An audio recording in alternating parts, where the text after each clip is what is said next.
Bagak, eto. No, alam niyo naman, talagang kahapon nasa Bagak tayo, no? Maraming tao ang nagsasabi na napaka-active ni Mayor Rondel Rosario. Yes. Napakarami niyang activities at natutuwa sila na yung perang nakukuha sa yung sa environment fee Environmental fee. ay nararamdaman ng mamamayan kung saan napupunta. No, ito pang isang nakakatuwa.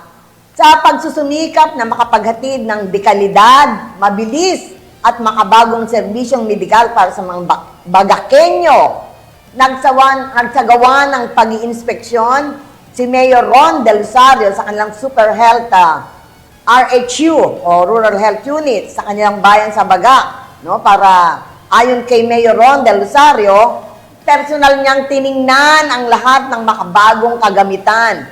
No, hindi yung makabago lang, pero ang sabi niya, siniguro niya na ito bang mga equipment na ito ay talagang nagagamit o handa at akma, no, sa pangangailangan ng kanyang mga kababayan. No, dahil prioridad niya ang kalusugan ng kanyang mga kababayan sa bayan ng Bagak.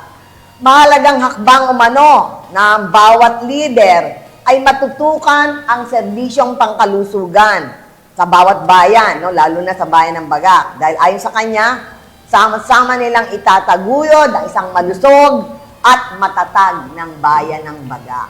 Yan. Yes. No? Hindi, may mga bagong baka naman display lang yun, baka showcase lang yun.